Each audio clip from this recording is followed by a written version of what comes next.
All right, questions for Coach Stevens? Start with John Corrales. Hey, Brad, you talked about getting a lot of film from yesterday's game, but how much when you're playing a team that's trying their own things, maybe some guys on that team might be easing into their seasons a little bit more, how much of that film is not usable? I think it's all relevant. I think sometimes all of those factors play a role in how you played. But I think it's all relevant and a reminder that to be successful, we have to play with the right, emphases on offense and the right emphases on defense. And so we saw last night several times where we fell short of a standard with regard to pace and execution, screening, cutting, playing off one another, and we ended up with bad possessions that ended up with, long periods of ISO. And then on the other end, there were a few things that we can clean up. So we didn't plan on going very long today. We wanted to come in. Obviously we've got some weather coming tomorrow, so I didn't know what tomorrow would be like. So we ended up going a lot longer than I thought. Guys got loose, guys got after, and I thought we played better today than we did last night, which is encouraging. Brian Robb. Hey, Brad, just curious for your thoughts on Javonte Green last night, specifically his defense, and additionally just what kind of role you envision for him, especially early in the season here with Kemba and Romeo out. Yeah, I mean, regardless of whether he starts or not, we need his energy. He can get you points off cutting. He can get you points off running the floor, get you points off corner crash rebounds.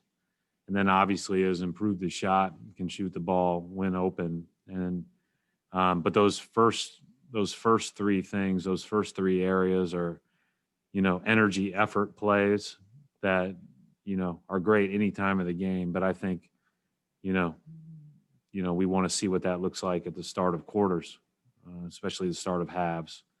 So I could see him coming off the bench. I could see him starting. But that's what we need him to do when he plays. And he does a good job of that. He did a good job of that last night. I thought he was one of the, I thought he was a guy that played to who we think he can be. Adam Himmelsbach.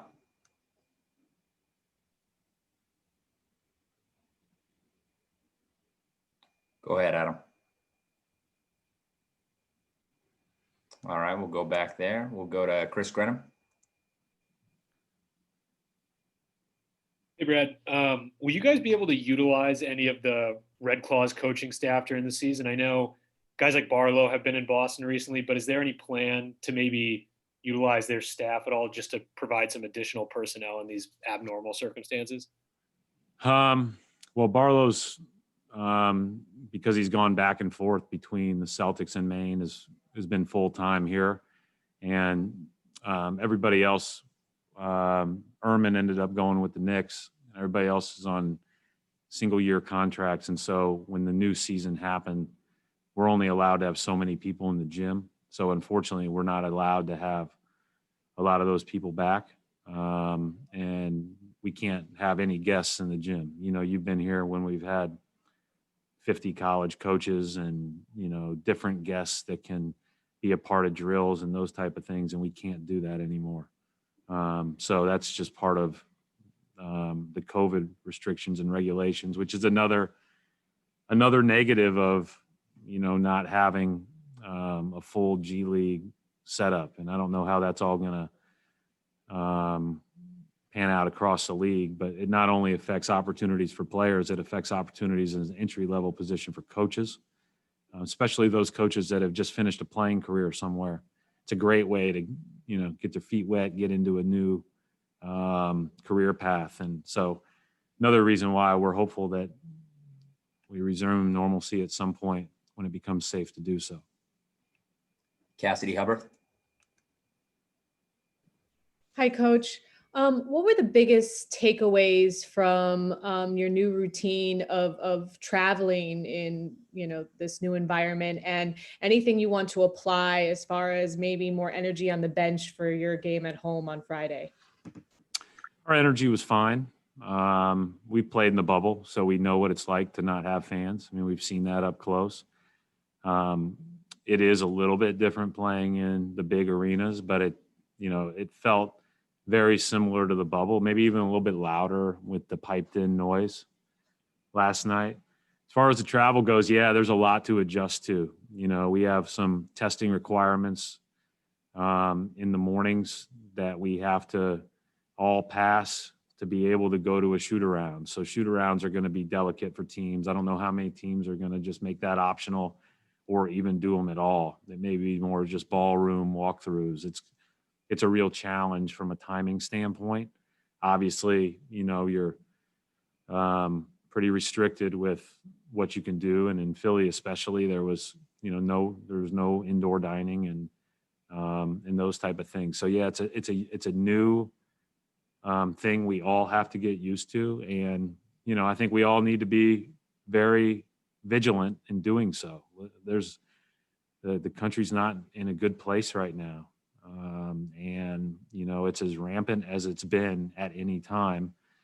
And we need to do our part to make sure that we're not only doing that for our teams and our league, but our families. And so we need to be very vigilant, and we all are responsible for that.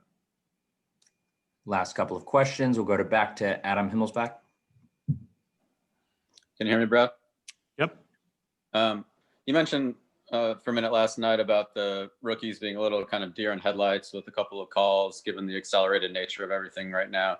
How long does it typically take, do you think, like when you do have a summer league and you have full training camp, for that comfort level to really be there for a rookie? And maybe how does it differ from the, like when you acquire a player in February in a trade and is thrown right in? Oh, it depends. I mean, it can take years, right? It can take months. Everybody's a little bit different. I think that when you're able to acquire people that have played in the league for a long time, they have a general corporate knowledge of the league and all of its playbooks.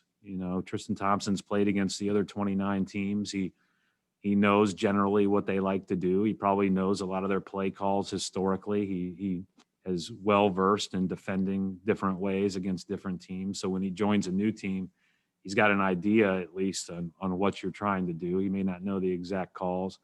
Same with Jeff Teague. Those guys have been through it, played in different places for different coaches. And so I think it's easier for them. You're adding on top of the new game, the faster paced game, and a new playbook and new defensive terminology. You're adding to that a new schedule where practice is different, games come quicker, travel's crazy, and all that stuff. And this is a unique time. And, obviously the testing requirements and the way that we have to operate in our facility makes it very unique for everybody. But I'm sure that it really stands out to the youngest players that weren't a part of the bubble. All right. We're going to wrap it up right there. Thanks, Coach. Thank you all.